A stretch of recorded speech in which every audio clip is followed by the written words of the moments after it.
वरहावीरं नटवरवपुः कर्णयोनिका बिभ्रदवासः कनककपिशं वैजयन्तीं च आधा श्लोक गाया तभी सुखदेव जी की समाधि टूट गई। भगवान के सौंदर्य का वर्णन सुनकर मुस्कुराकर बोले, और आगे बोलो। शिष्यों ने कहा, आगे तो हमें नहीं आता, आपको इससे आगे का जानना है तो आप अपने पिता के पास जाइए, उनके पास ऐसे ऐसे 18,000 श्लोक पड़े हुए। सुखदेव जी फिर समाधि में बैठ गए। व्यास जी ने शिष्यों से पूछा, क्या हुआ? बोले, गुरुजी, एक बार उनकी आंखें तो खुली, लेकिन फिर समाधि में फिर से बैठ गए। बोले, अच्छा, इस बार जाओ, इस मंत्र को गाओ, इस मंत्र में करुणा है। अहो बकीयं स्तनकालकूटं जिघांसयापायदाप्यशाधि लेभे गतिं च धात्युचितां ततो तं वा दयालुं शरणं व्रजेम। देखो तो सही, जहर लगा कर वे स्तनों पर पूतना आई है कृष्ण को मारने के लिए, लेकिन प्रभु ने उसको माता की गति प्रदान कर। इस करुणा की बात सुनकर सुखदेव की समाधि फिर से टूटी। शिष्यों से बोले, और आगे? बोले, हमें तो इतना ही आता है। सुखदेव जी दौड़े दौड़े व्यास जी के चरणों में गिर कर बोले, पिताजी, मुझे श्री कृष्ण कथा सुनाइए। व्यास जी ने सोचा कि सुखदेव तो आ गए, लेकिन ये इसका अधिकारी है कि नहीं, इसका परीक्षा कैसे? राजा जनक यदि कह दें कि सुखदेव ने काम, क्रोध और लोभ मोह को जीत लिया है, तो इस बात को सब मान लेंगे। सुखदेव जी राजा जनक के द्वार पर पहुंच गए। व्यास जी ने समाचार पहुंचा दिया, मेरा पुत्र आ रहा है, इसकी परीक्षा लेनी है। इसने मन को जीता है या नहीं? जैसे ही सुखदेव जी जनक के द्वार पर पहुंचे और द्वारपाल से बोले, महाराज से जाकर बोलो कि व्यास नंदन उनसे शिक्षा ग्रहण करना चाहता है। द्वारपाल बोला, अभी 5 दिन तक समय नहीं है। सुखदेव जी महाराज 5 दिन तक वहीं खड़े रहे, जरा भी क्रोध नहीं। सैनिक महाराज के पास गए और बोले, महाराज, ऐसा संत तो हमने देखा ही नहीं, 5 दिन पहले जैसे थे वैसे आज भी है। महाराज जनक दौड़कर द्वार पर पहुंचे और बोले, आइए आइए पधारिए। और इधर लोगों को इशारा कर दिया। सुखदेव ने क्रोध को जीत लिया, अंतःपुर के द्वार पर बैठा दिया। एक से एक परम सुंदरी आई, कोई आलिंगन करती तो कोई तांबूल खिलाती, परंतु सुखदेव जी के मुख पर कोई विकार नहीं आया। महाराज उनके चरणों में गिरकर क्षमा याचना करने लगे और बोले, इसमें मेरी गलती नहीं, आपके पिताजी का आदेश था जो मुझे ये सब करना पड़ा। उनसे क्षमा याचना करने के बाद जन समाज में प्रचार कर दिया कि सुखदेव ने काम क्रोध को जीत लिया, वे ब्रह्मचारी। व्यास जी ने सुखदेव को गले लगाया और बोले, आज मुझे अधिकारी मिल गया। बड़ी प्रसन्नता हुई और उनको श्रीमद् भागवत का ज्ञान दिया, जिससे सुखदेव जी गदगद हो गए। राजा परीक्षित को जब 7 दिवस में मृत्यु का साथ मिला और कोई भी निर्णय नहीं कर पाया कि परीक्षित को मोक्ष कैसे मिले, तभी सुखदेव परीक्षित की सभा में आए और ऐसी कथा सुनाई कि 7वें दिन परीक्षित के लिए वैकुंठ से विमान आ गया और परीक्षित वैकुंठ को चले गए। शौनकादि ने पूछा कि परीक्षित कौन है, किसके पुत्र हैं, इन्हें श्राप क्यों मिला? बुद्ध जी ने कहा कि परीक्षित के जन्म के प्रसंग को सुनाना मैं तो उचित नहीं समझता, लेकिन फिर भी सुनाऊंगा, क्योंकि परीक्षित की जन्म कथा से श्री कृष्ण की कथा उदय होती है। कौरव पांडवों का युद्ध चल रहा था। सभी कौरव मारे गए, सिर्फ दुर्योधन बचा। भीमसेन ने अपनी गदा के प्रहार से दुर्योधन की जंघा को तोड़ दिया। कौरवों के गुरुदेव के पुत्र अश्वत्थामा ने आकर कहा, मित्र, ये तुम्हारी दुर्गति किसने की? दुर्योधन ने कहा, मित्र, अगर तुम पांचों पांडवों को मारकर ले आओगे तो मैं समझूंगा कि मुझे सब कुछ मिल गया। अब क्या था, अश्वत्थामा निकल पड़ा, लेकिन चाहो राखे सानिया मार सके ना को, बाल नगा का करे सके जो जग वैरी हो। स्वयं भगवान जिनकी रक्षा करते हो उन्हें कौन मार सकता है? पांचों पांडव सो रहे थे। अर्जुन की आंख खुली तो देखा तो कृष्ण खड़े। बोले, केशव, आप अभी सोए नहीं? कृष्ण ने कहा, तुम्हें नींद आ रही है क्या? अर्जुन बोले, अब सौंप दिया इस जीवन का सब भार तुम्हारे हाथों में। अब सौंप दिया इस जीवन का सब भार तुम्हारे हाथों में। है जीत तुम्हारे हाथों में और हार तुम्हारे हाथों में। जीत तुम्हारे हाथों में और हार तुम्हारे हाथों में। अब सौंप दिया इस जीवन का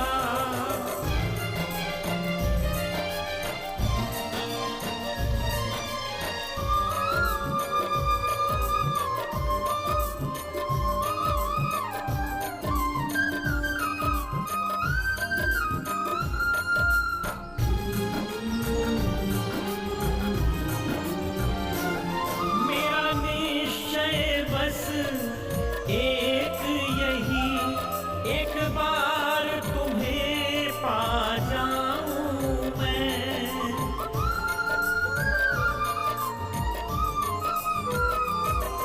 मेरा निश्चय बस एक यही, एक बार तुम्हें पा जाऊं मैं। अर्पण कर दूं दुनिया भर का, अर्पण कर दूं दुनिया भर का सब प्यार तुम्हारे हाथों में। अब सौंप दिया इस जीवन का सब भार तुम्हारे हाथों में।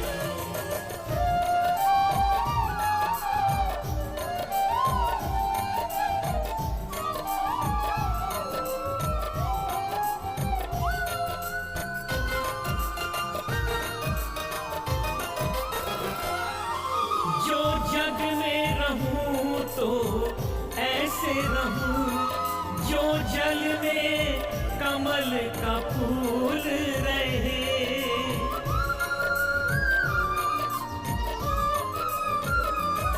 जो जग में रहूं तो ऐसे रहूं, जो जल में कमल का फूल रहे। मेरे सब गुण दोष समर्पित हूँ, मेरे सब गुण दोष समर्पित हूँ, करतार तुम्हारे हाथों में।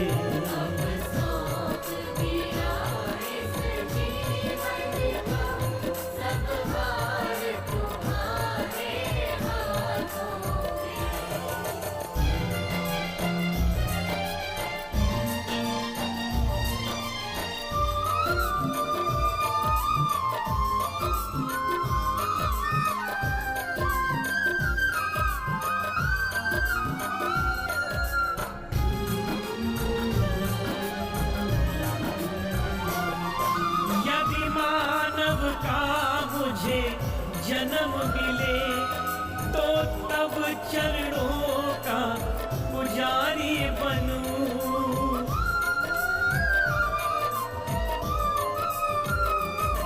यदि मानव का मुझे जन्म मिले तो तब चरणों का पुजारी बनूं। इस पूजक की एक एक रग का, इस पूजक की एक एक रग का होतार तुम्हारे हाथों में।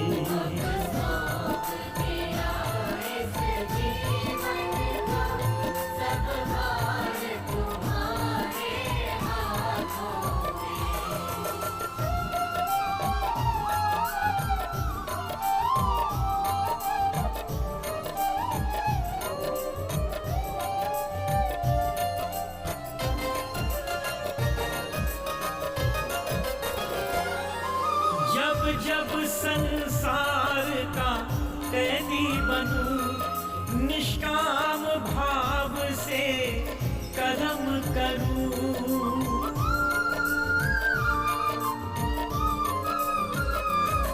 जब जब संसार का कैदी बनूं, निष्काम भाव से कर्म करूं। फिर अंत समय में प्राण तजूं, फिर अंत समय में प्राण तजूं, निरंकार तुम्हारे हाथों में।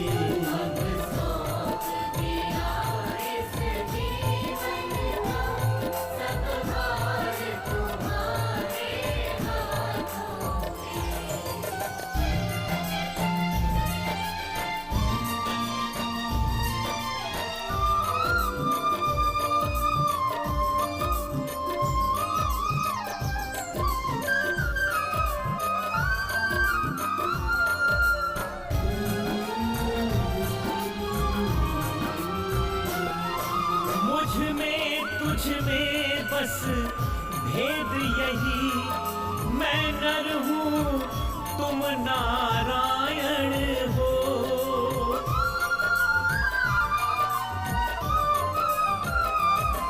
मुझ में तुझ में बस भेद यही, मैं नर हूँ तुम नारायण हो। मैं हूँ संसार के हाथों में, मैं हूँ संसार के हाथों में, संसार तुम्हारे हाथों में।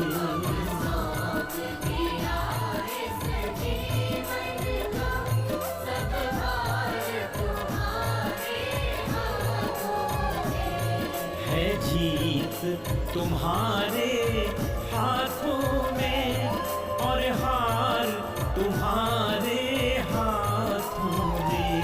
है जीत तुम्हारे हाथों में और हार तुम्हारे हाथों में। अब सौंप दिया इस जीवन का सतभार तुम्हारे हाथों में। अरे हमें क्या चिंता, बोले चलो। पांचों पांडवों को किसी दूसरे स्थान पर ले गए और द्रौपदी के पांचों पुत्र वहीं पर सोते और उन पांचों को अश्वत्थामा ने पांडव के लश्कर मार डाला। अश्वत्थामा उनके सिर को लेकर के दुर्योधन के पास आया और बोला, ये लो मित्र, पांचों का सर। दुर्योधन ने जैसे ही देखा बोला, अरे ये क्या, मैंने पांडवों को मारने के लिए बोला था, तुमने तो उनके पुत्रों को ही मार डाला, तुमने तो हमारे वंश को भी खत्म कर दिया। और रोते रोते दुर्योधन जमीन पर गिर गया और उसका प्राण हो गया।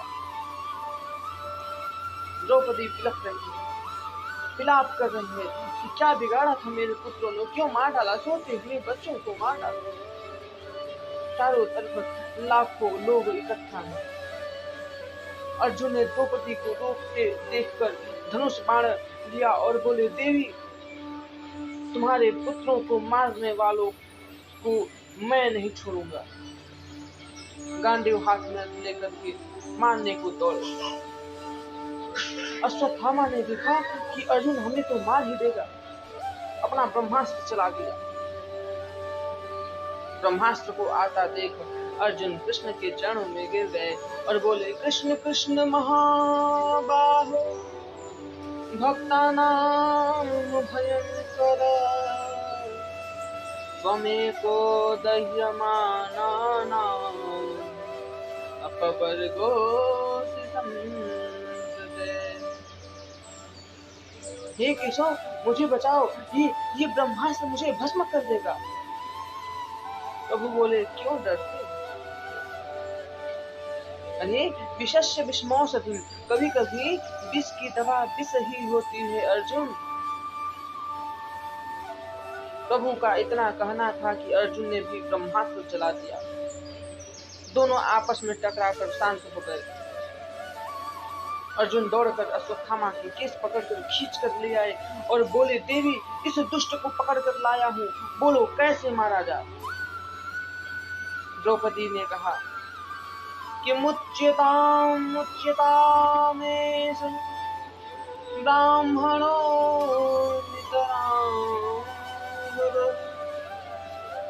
छोड़ दीजिए, क्या मिलेगा इसे मार। अगर इसे मारने से हमारा पुत्र जीवित हो जाए तो जरूर मारिए। गुरु द्रोणाचार्य ने जो विद्या अपने पुत्र को नहीं दी वो आपको दी है। क्या आप सब कुछ भूल गए? मत मारिए, ये गुरुपुत्र है। युधिष्ठिर से पूछा, भैया आप बताइए। बोले, धर्म ग्रंथों में जैसा लिखा है वैसा ही करना है।